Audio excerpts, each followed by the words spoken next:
വിശുദ്ധ ലൂക്കായുടെ സുവിശേഷം 15-ാം അധ്യായം 18, 19, 20 തിരുവചനങ്ങൾ. ഞാൻ അവനോട് പറയും, പിതാവേ, സ്വർഗത്തിനെതിരായും നിന്റെ മുൻപിൽ ഞാൻ പാപം ചെയ്തു. നിന്റെ പുത്രൻ എന്ന് വിളിക്കപ്പെടാൻ ഞാൻ ഇനി യോഗ്യനല്ല. നിന്റെ ദാസരിൽ ഒരുവനായി എന്നെ സ്വീകരിക്കണമേ.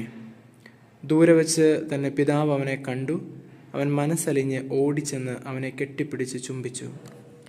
ദിവ്യകാരുണ്യ ഈശോയെ, പശ്ചാത്താപത്തിൻ്റെ ഓരോ അടയാളങ്ങളും അങ്ങ് ഞങ്ങളെ കെട്ടിപ്പിടിക്കുന്ന അനുഭവങ്ങളാണല്ലോ.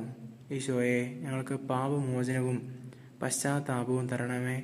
പാപത്തെ വെറുത്തുപേക്ഷിച്ചുകൊണ്ട് അങ്ങയുടെ പക്കലേക്ക് കടന്നു വരുവാൻ ഞങ്ങളെ അനുഗ്രഹിക്കണമേ.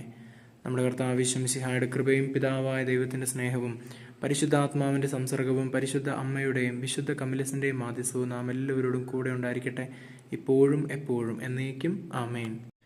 വിശുദ്ധ ലൂക്കായുടെ സുവിശേഷം 15-ാം അധ്യായം 18, 19, 20 തിരുവചനങ്ങൾ.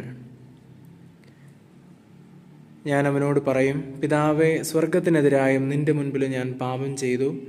നിന്റെ പുത്രൻ എന്ന് വിളിക്കപ്പെടാൻ ഞാൻ ഇനി യോഗ്യനല്ല. നിന്റെ ദാസരിൽ ഒരുവനായി എന്നെ സ്വീകരിക്കണമേ. ദൂരെ വച്ച് തന്നെ പിതാവ് അവനെ കണ്ടു. അവൻ മനസ്സലിഞ്ഞ് ഓടിച്ചെന്ന് അവനെ കെട്ടിപ്പിടിച്ച് ചുംബിച്ചു. ദിവ്യകാരുണ്യ ഈശോയെ, പശ്ചാത്താപത്തിൻ്റെ ഓരോ അടയാളങ്ങളും അങ്ങ് ഞങ്ങളെ കെട്ടിപ്പിടിക്കുന്ന അനുഭവങ്ങളാണല്ലോ. ഈശോയെ, ഞങ്ങൾക്ക് പാപമോചനവും പശ്ചാത്താപവും തരണമേ. പാപത്തെ വെറുത്തുപേക്ഷിച്ചുകൊണ്ട് അങ്ങയുടെ പക്കലേക്ക് കടന്നു വരുവാൻ ഞങ്ങളെ അനുഗ്രഹിക്കണമേ. നമ്മുടെ കർത്താവ് യേശു മിശിഹായുടെ കൃപയും പിതാവായ ദൈവത്തിൻ്റെ സ്നേഹവും പരിശുദ്ധാത്മാവിൻ്റെ സംസർഗവും പരിശുദ്ധ അമ്മയുടെയും വിശുദ്ധ കമിലസിൻ്റെയും മാധ്യസ്ഥവും നാം എല്ലാവരോടും കൂടെ ഉണ്ടായിരിക്കട്ടെ, ഇപ്പോഴും എപ്പോഴും എന്നേക്കും. ആമേൻ.